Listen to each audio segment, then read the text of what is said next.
அன்பான நேயர்களுக்கு வணக்கம். நவகிரகங்களையும் பஞ்சபூதங்களையும் வணங்கி குரு பகவானே, விநாயகர் பகவானே, வீரனாரப்பா போற்றி என்று பொதுவான ராசி பலனுக்குள்ளே நல்லதொரு கருத்துக்களையும் அற்புதமான யோக பலன்களையும் எடுத்துச் சொல்கிறேன். ராசி நேயர்களுக்கு தை மாத ராசி பலன்கள் 14/1/2025 செவ்வாய்க்கிழமையில் மாதம் என்பது பிறக்கின்றது. ராசி கோச்சார ராசியாக மிதுன ராசியிலேயே லக்கணம் துலாமிலேயும் மகர ராசிக்கு 10ஆம் இடத்திலேயும் லக்கணமும் அமைய பெற்று நட்சத்திரம் என்பது புனர்பூசம் 3ஆம் பாதத்திலும் திதி பௌர்ணமி திதியிலே கரணம் பவகரணத்திலும் யோகம் வைத்திருதி யோகத்திலும் யோக தேவதை அதிதியாக வலம் வந்து இந்த காலங்களிலே காளியையும் துர்க்கையும் வழிபட்டு வர நல்லதொரு மாற்றங்களை கொடுக்கின்ற ஒரு மாதமாக இருக்கின்றது. மகர ராசி நேயர்களுக்கு தை மாத ராசி பலன்களிலே ராசியிலே அஷ்டமாதிபதி இருக்கின்றது. 2ஆம் இடத்திலே சனியும் சுக்கிரனும், 3ஆம் இடத்திலே ராகு பகவானும், மகர ராசிக்கு 5ஆம் இடத்திலே குரு பகவானும், 6ஆம் இடத்திலே சந்திர பகவானும், 7ஆம் இடத்திலே செவ்வாய் பகவானும், 9ஆம் இடத்திலே கேது பகவானும், 12ஆம் இடத்திலே புதன் பகவானும் அமைய பெற்று இந்த மாதம் என்பது பிறக்கின்றது. இந்த மாதங்களிலே மகர ராசிக்கார நேயர்களுக்கு தை மாதங்களிலே அஷ்டமாதிபதி ராசியிலே இருக்கின்ற பொழுது சற்று கவனமாகவும் நிதானமாகவும் இருக்கக்கூடிய ஒரு மாதமாக இருக்கின்றது. இந்த மாதம் முழுக்கவும் தகப்பனால் பெரியோர்களால் ஒரு சில இடைஞ்சல்கள் இன்னல்கள் ஏற்படக்கூடிய ஒரு வாய்ப்புகள் இருக்கின்றது. மூத்த மனிதர்களால் ஒரு சில தடை தாமதங்கள், முரண்பட்ட கருத்துகள், வாக்குவாதங்கள். மகர ராசியில் பிறந்த நேயர்கள் தகப்பனார்களிடம் சற்று விட்டு கொடுத்து போக வேண்டிய ஒரு அமைப்பாக இந்த மாதம் முழுக்க இருக்கின்றது. அதே சமயத்தில் 2ஆம் இடத்திலேயே உங்களுக்கு பஞ்சமாதிபதி மகர ராசிக்கு யோகத்தை கொடுக்கக்கூடிய சுக்கிர பகவானும் ராசிநாதனும் 2ஆம் இடத்திலே இருந்து 8ஆம் இடத்தை பார்க்கின்ற பொழுது உங்களுடைய வாக்கு ஸ்தானங்களிலே வம்பு வழக்குகள், ஏமாற்றங்கள், தடைகள் எதுவாக இருந்தாலும் நல்லதொரு மாற்றங்களை சுக்கிர பகவானும் சனி பகவானும் சேர்ந்து அஷ்டமஸ்தானத்தை பார்க்கின்றதும் அஷ்டமாதிபதி ராசியிலே இருக்கின்ற பொழுது மகர ராசிக்கார நேயர்களுக்கு தை மாதங்களிலே வழி பிறக்கக்கூடிய நல்லதொரு மாற்றங்களை கொடுக்கின்ற ஒரு மாதமாக இருந்தாலும் கூட அஷ்டமாதிபதி ராசியிலே இருக்கின்ற அமைப்பு என்பது சற்று வலுவிழந்த நிலைமையாக இருக்கின்றது. சற்று கவனமாக செல்லக்கூடிய ஒரு ராசி என்பது மகர ராசியாக இருக்கின்றது. உங்களுடைய 4ஆம் இடத்ததிபதியும் 7ஆம் இடத்திலே வலுவிழந்து உங்களுடைய ராசியையும் 2ஆம் இடத்தை பார்க்கின்ற பொழுது மகர ராசி நேயர்கள் இந்த மாதத்தில் சற்று கவனமாக இருக்கக்கூடிய ஒரு மாதமாக இருக்கின்றது. அது மட்டுமல்லாது அஷ்டமாதிபதி ராசியிலே இருக்கின்றதும் செவ்வாய் பகவான் உங்களுக்கு மகர ராசிக்கு 3ஆம் இடத்திலே ராகு பகவான் இருக்கின்றது என்பது முயற்சிகளிலே அற்புதமான யோக பலன்களை கொடுக்கின்றது. வெளியூர் வெளிநாடு பிரயாணங்கள் செல்லக்கூடிய ஒரு சில நல்லதொரு யோக பலன்களை கொடுக்கின்றது.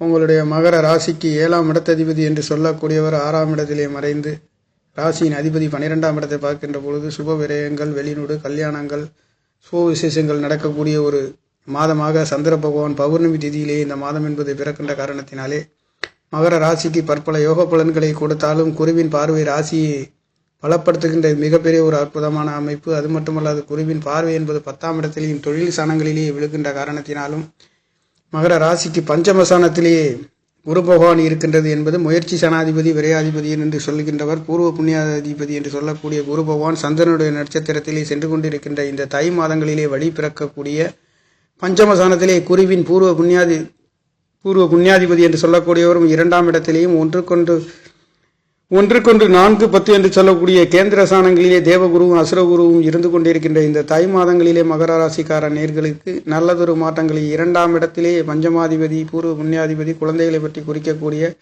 குழந்தைகளும் உங்களுடைய எண்ணங்கள் சிந்தனைகள் அனைத்தும் அற்புதமான யோக பலன்களை கொடுக்கின்றது. மகர ராசிக்கு 8ஆம் இடத்தை பார்வை செய்கின்றது.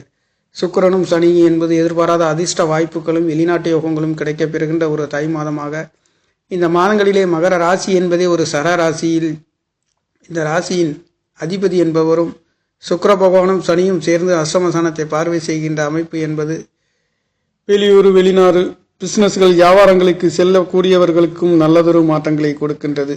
2ஆம் இடம் என்று சொல்லக்கூடிய அதிபதி 2ஆம் இடத்திலே இருக்கின்ற காரணத்தினாலே குடும்பங்களிலே சுக்கிர பகவானுடன் சேர்க்கை பெற்று இருக்கின்ற காரணத்தினாலே நல்லதொரு மாற்றங்களை கொடுக்கின்றது. ராகு பகவான் பாவகிரகம் என்று சொல்லக்கூடியவர் முயற்சி சாணத்திலே இருந்து உங்களுடைய மகர ராசிக்கு 9ஆம் இடத்தை பார்வை செய்கின்ற பொழுது வெளியூர் வெளிநாடு பிரயாணங்கள் செல்லக்கூடிய ஒரு சில அமைப்புகளும், தொழில்களிலே வியாபாரங்களுக்காக செல்லக்கூடியவர்களுக்கும் இந்த தை மாதங்களிலே நல்லதொரு மாற்றங்களை கொடுக்கின்றது. அஷ்டமாதிபதி ராசியிலே இருக்கின்ற பொழுது மகர ராசியில் பிறந்த நேர்கள் சற்று கவனமாகவும், பெரிய மனிதர்களாக இருந்தாலும் கவர்மெண்ட் உத்தியோகங்களில் இருக்கின்றவர்களுக்கு, கவர்மெண்ட் சம்பந்தப்பட்ட துறையிலே இருக்கின்ற நேர்கள், வேலை பார்க்கின்ற நேர்கள் இந்த தை மாதங்களிலே சற்று கவனமாக இருக்க வேண்டிய ஒரு அமைப்பாக இருக்கின்றது. உங்களுடைய 4ஆம் இடம் வீடு வாகன சொத்து சுகங்களையும் 10ஆம் இடத்தை பற்றி குறிக்கக்கூடிய 4 புத்து என்று சொல்லக்கூடியவர் நீச்சகதியில் இருந்து உங்களுடைய ராசியையும், சுக்கிர பகவான் என்று சொல்லக்கூடியவர் ஒரு கிரகமும், லக்னாதிபதி என்று சொல்லக்கூடியவர் யோகத்தை கொடுக்கக்கூடியவர், தன வாக்கு குடும்ப சாணத்திலேயே இந்த மாதம் என்பது இருக்கின்றது. மிகவும் அற்புதமான ஒரு யோக பலன்களை கொடுக்கின்றது. அதே சமயத்தில் இந்த தை 14 தேதிக்கு பிறகு சுக்கிர பகவான் முயற்சி சாணத்தில் செல்ல போகின்றது. அவர் 9ஆம் இடத்தை பார்க்கின்ற பொழுது 5 10 குடையவர் திரிகோண ஸ்தானத்திலே பார்க்கின்ற பொழுது உங்களுடைய தகப்பனால் கிடைக்காத சொத்து சுகங்கள், வெளிநாடு வெளியூர் உயர்ந்த அந்தஸ்துகளை பெறக்கூடிய ஒரு மாதமும் இந்த தை மாதங்களிலேயே இருக்கின்றது. அதே சமயத்தில் மகர ராசி லக்கணத்தில் பிறந்த நேயர்களுக்கு இந்த மாதம் என்பது சற்று தடை தாமதங்கள், மனக்கசப்புகளை கொடுக்கின்ற ஒரு மாதமாக இருக்கின்றது. அஷ்டமாதிபதி இந்த மாதம் என்பது தை மாதம் முழுக்க உங்களுடைய ராசியிலே இருக்கின்றதும், செவ்வாய் பகவானும் 7ஆம் இடத்திலே இருக்கின்ற பொழுதும், இங்கே 7ஆம் இடம் கணவன் மனைவிகளை குறிக்கக்கூடியவர், 4ஆம் இடத்ததிபதி 10ஆம் இடத்ததிபதி உங்களுக்கு இருக்கின்ற அமைப்பு என்பது சொத்து சுகங்கள், வீடு வாகனங்கள் சம்பந்தப்பட்ட இடங்களிலே சற்று கவனமாக செல்லக்கூடிய ஒரு மாதமாக இருக்கின்றது. 4ஆம் இடம் தாய்மார்களை பற்றி குறிக்கக்கூடிய ஸ்தானமும், 10ஆம் இடம் தொழில்களை குறிக்கக்கூடிய ஸ்தானம் செவ்வாய் பகவான் நீச்சகதியிலே இருந்து கொண்டிருக்கின்றதும், அஷ்டமாதிபதி ராசியிலே இருக்கின்ற பொழுது மகர ராசி நேயர்கள் இந்த மாதங்களில் வீடு வாகன சொத்து சுகங்களாக எதுவாக இருந்தாலும் ஒரு தடவைக்கு பல தடவை யோசித்து சிந்தித்து செயல்பட வேண்டிய ஒரு மாதமாக இருக்கின்றது. 7ஆம் இடத்ததிபதி 6ஆம் இடத்திலே மறைந்து இந்த மாதம் பிறக்கின்ற காரணத்தினாலே மகர ராசி நேயர்கள் தை மாதங்களிலே சற்று பலன் குறைந்த மாதமாகவும், எடுக்கின்ற காரியங்கள் ஒரு தடவைக்கு பல தடவை எடுக்கின்ற காரியங்கள் ஜெயிக்கின்றது என்றாலும் கூட வீடு வாகன சொத்து சுகங்கள், தாய்மார்களின் ஆரோக்கியத்தில் சற்று கவனமாக இருக்கக்கூடிய ஒரு மாதம், வீடு வாகன சொத்து சுகங்களிலே சற்று கவனமாக இருக்கக்கூடிய ஒரு மாதமாகவும், கணவன் மனைவிகளுக்குள்ளே ஒரு சில கருத்து வேறுபாடுகள் வந்து போகின்ற ஒரு மாதமாகவும் இருக்கின்றது. உங்களுடைய 6ஆம் இடத்ததிபதி பாக்கியாதிபதி என்று சொல்லக்கூடியவர் 12ஆம் இடத்தில் இருந்து 6ஆம் இடத்தை பார்வை செய்கின்ற பொழுதும் கடன் கொடுக்கல் வாங்கல்களிலே இந்த மாதங்களிலே மகர ராசி நேயர்கள் சற்று கவனமாக இருக்கக்கூடிய ஒரு மாதமாக இருக்கின்றது. எதுவாக இருந்தாலும் உங்களுடைய முயற்சி சாணாதிபதி விரையாதிபதி குரு பகவான் திரிகோணத்திலே பலம் பெற்று உங்களுடைய 10ஆம் இடத்தையும், குருவின் பார்வை என்பது 10ஆம் இடத்தையும் 9ஆம் இடத்தையும் ராசியை பார்க்கின்ற பொழுது ராசி பலப்படுகின்ற ஒரு அமைப்பாக இருக்கின்றது. இங்கே சூரிய பகவான் கெடுபலன் கொடுக்காத ஒரு அமைப்பு என்பது குருவின் பார்வையினாலே நல்ல பலனை கொடுக்கின்ற ஒரு மாதமாகவும் இருக்கின்றது. அதே சமயத்தில் குருவின் பார்வை உங்களுக்கு 9ஆம் இடத்தையும் பார்க்கின்றது. 9ஆம் இடத்தை பார்க்கின்ற பொழுது தகப்பனால் ஒரு சில கெடுபலன் இருந்தால் கூட அவர் நல்ல பலனை கொடுக்கின்ற ஒரு மாதமாகவும் குருவின் பார்வை. இங்கே கேதுவும் 9ஆம் இடத்திலே இருக்கின்ற பொழுதும் இங்கே வெளியூர் வெளிநாடு பிரயாணங்கள் செல்லக்கூடிய ஒரு மாற்றம், பொருளாதாரத்துக்காக செல்லக்கூடியதும், தொழில் வேலைகளுக்காக செல்லக்கூடிய ஒரு அமைப்பு தை மாதங்களிலே ஒரு சில மனக்கசப்புகள், ஏமாற்றங்கள் இருந்தாலும் சற்று கவனமாக செல்லக்கூடியது.